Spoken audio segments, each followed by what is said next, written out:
I remembered the sound before I remembered the pain. It was not the beeping of the heart monitor or the hiss of the oxygen tube taped beneath my nose. It was their voices, low, sharp, calculating. My stepdaughter, Edna, stood near the hospital curtain, whispering to her brother Kenneth as if I were already gone. "The doctor said her chances are slim," she muttered. "We are wasting money keeping her on support." "Good," Kenneth replied coldly. "Let her go.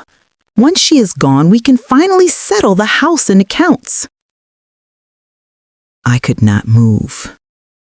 My body was stiff and weak after the stroke, but my mind was on fire.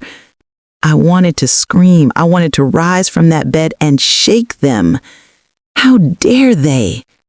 After 32 years of raising them as my own, after packing their school lunches, attending their graduations, nursing them through heartbreaks and failures, they now stood beside my dying body like vultures circling a carcass? Edna stepped closer. She looked at me, not with grief, but with mild annoyance, as if I were a stubborn bill that refused to be paid. "Goodbye, Gladys." Not Mom, not even Mother. Just Gladys, as if I were a stranger. They walked out. They did not look back. And in that moment, as I lay under blinding white hospital lights, tubes in my arms, and betrayal in my chest, I made a silent promise. If I survive this, I will not die the same woman they tried to bury.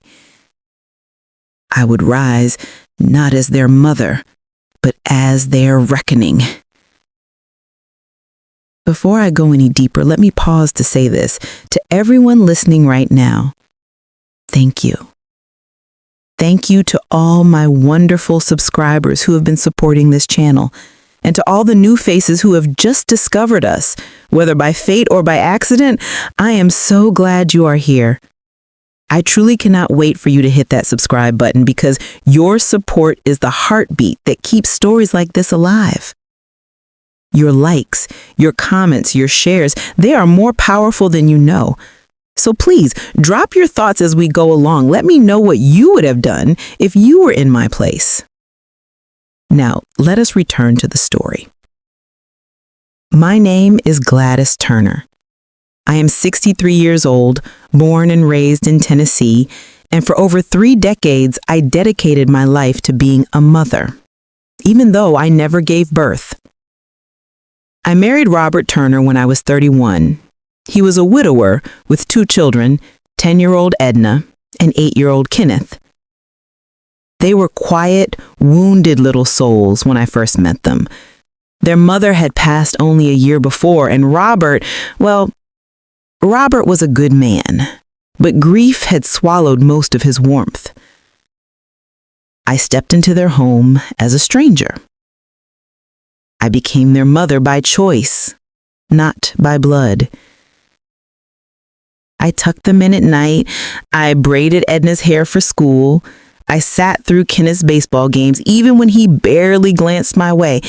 It was not always easy. They resisted me at first, but slowly over the years, I believed I had earned their love.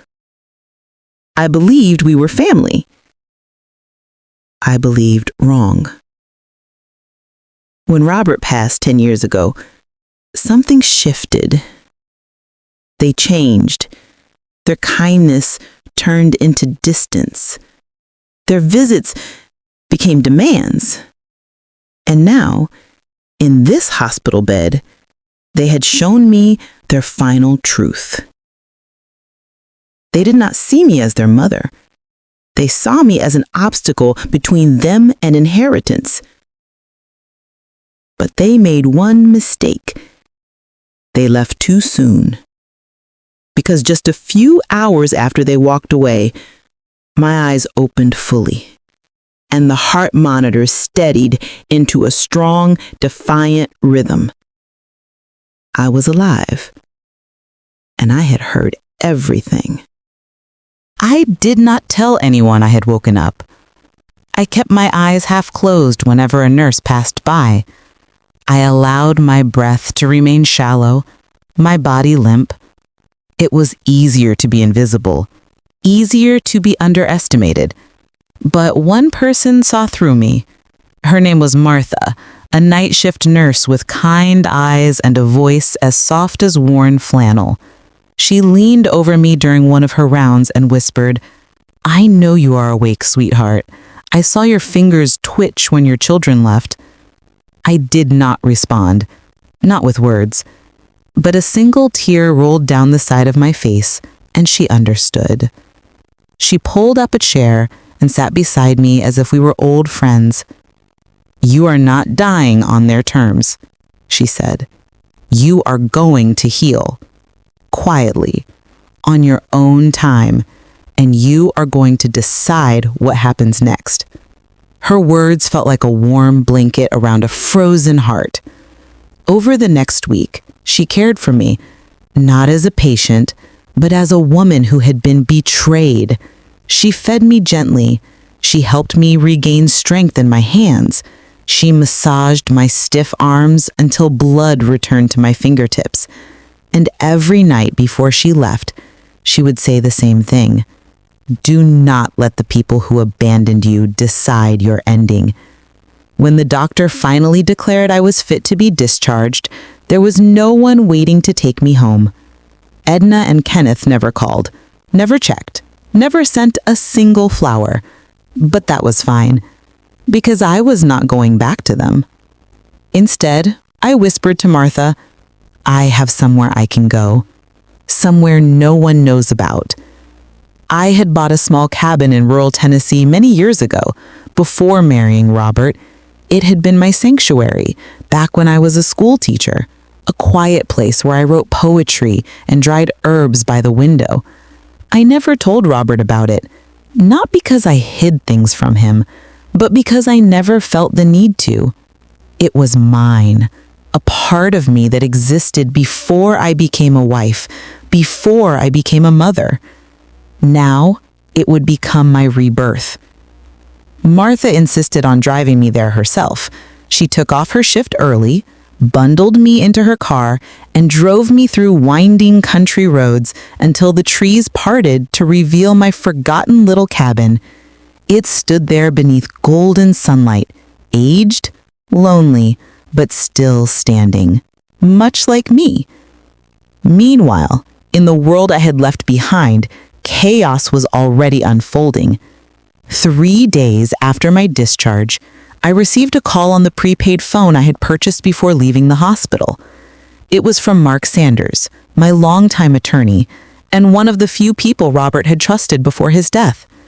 "Gladys," he said slowly, "I thought you should know. Edna and Kenneth have been contacting my office. They asked for access to your estate. They tried to file a claim stating you are mentally incapable of managing your finances." My hand tightened around the phone. They were not waiting for my death. They were trying to bury me while I was alive. Mark continued, his voice growing stern. "They even attempted to forge your signature. Sloppy work. But I stopped it.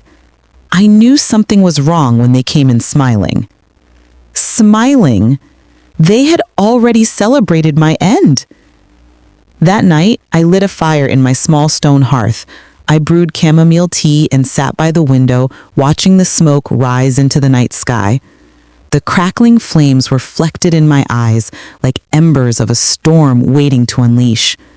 For the first time in years, I allowed anger to breathe. Not wild, not reckless. Cold, controlled, poised. They believed I was gone. They believed I was powerless. But little did they know, I was just getting started. The fire inside me had settled into a calm, steady burn. Not rage, not bitterness, just clarity. I knew exactly what needed to be done.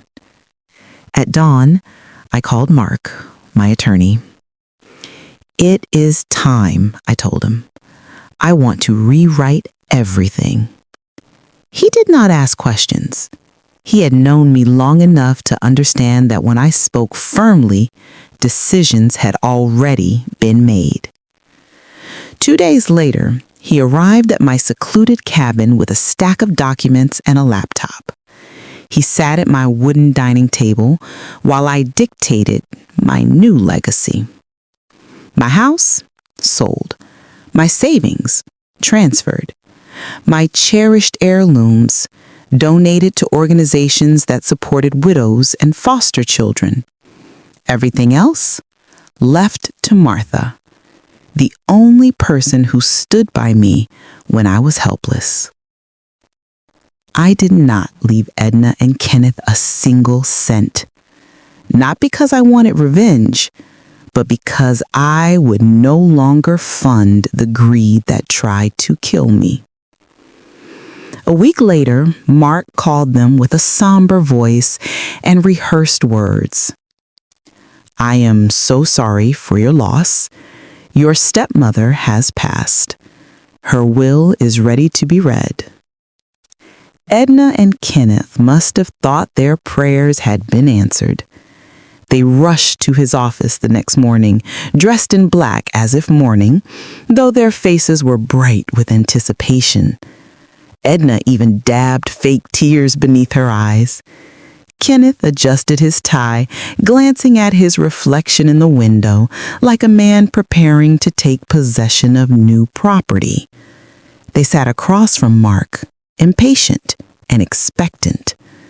Mark opened the file, cleared his throat dramatically, and began reading. I, Gladys Turner, being of sound mind and body, hereby declare that I leave nothing to my stepchildren, Edna and Kenneth Turner, as they abandoned me when my life was on the line. Edna's smile froze. Kenneth blinked rapidly, as if the words were in a foreign language. Instead, Mark continued, I leave my estate and assets to Martha Green, whose kindness restored my will to live. Edna slammed her hand on the desk. This is a joke. She loved us. She raised us. She would never do this. Mark leaned back calmly. She heard every word you said at the hospital. Silence. The kind that steals the air from the room. Edna's mouth trembled. Kenneth went pale. And that is when I stepped into the doorway. Alive, breathing, upright. Their faces drained of color as if they had seen a ghost, or worse, a truth they never expected to confront. Edna stood up so fast her chair toppled. You were supposed to be dead, I finished quietly. Yes, that is what you hoped for. Kenneth tried to regain composure. We were grieving. We did not mean what we said. I looked at them, not with hatred, but with finality. You were planning my funeral while I was still fighting for breath. You were counting my money before the dirt touched my grave. Their eyes flickered with shame. For a moment, I thought silence would be the end of it, but then Edna spoke, and her words were a new kind of betrayal. You are not our mother. You never were. And legally, you never even married our father. The room froze. Mark looked at her sharply. I stared at her, unsure if I had heard correctly. Edna lifted her chin. Dad never filed the marriage certificate. He told us himself before he died. You were never legally his wife. The ground beneath me did not shake. It crumbled. Her words echoed through the room like thunder. You were never legally his wife. For a moment, I could not speak, not because I believed her, but because I suddenly understood why they had been so bold in discarding me. They thought I had no legal claim, no rightful place in their family, no protection. In their minds, I had simply been a glorified nanny who overstayed her welcome. I straightened slowly, meeting Edna's cold stare with calm resolve. So that is what he told you. She lifted her chin. He said it himself before he died. He said he never filed it. You were never his real wife. I nodded once. You are right. Their faces lit up with cruel satisfaction. But, I continued softly, you are also very, very wrong. Kenneth frowned. What do you mean? I turned toward Mark, who had been waiting for his cue like a conductor before a symphony. He opened a drawer and pulled out a folder, thick, sealed, stamped with the county clerk's insignia. He placed it gently on the table. This, he said evenly, is a prenuptial transfer agreement, signed 29 years ago by Robert Turner, witnessed by myself and 2 legal officials, filed and recorded the same day. He looked directly at Edna and Kenneth. Your father transferred half of his assets to Gladys before they wed. He did that to ensure that, should anything happen, she would never stand alone. The siblings froze. Mark continued. When he passed, her ownership became full and uncontested. Whether the marriage certificate was filed or not, it does not change her legal standing. She owned the home. She owned the accounts. She owned everything. Edna's voice wavered. That cannot be true. Mark slid the document across the desk, nudging it toward them. You may read it yourself. But they did not, because they knew. They had lost. Kenneth slumped into his chair. Edna's bravado cracked, her lips trembling. So, you planned this. You wanted to humiliate us. I looked at them, not as enemies, not as children, but as strangers I once loved. No, I said gently. I wanted to leave this world proud of the mother I was, but you left me no legacy to honor. Tears welled in Edna's eyes, but they were not from grief, only from loss. What are we supposed to do now? She whispered bitterly. I stepped toward the door. Learn, I said. Learn to love people before you lose them. Learn to be kind before life forces humility onto you. Learn that inheritance is not a birthright. It is earned through gratitude. I paused, hand on the doorknob. I am not taking revenge. I am simply walking away.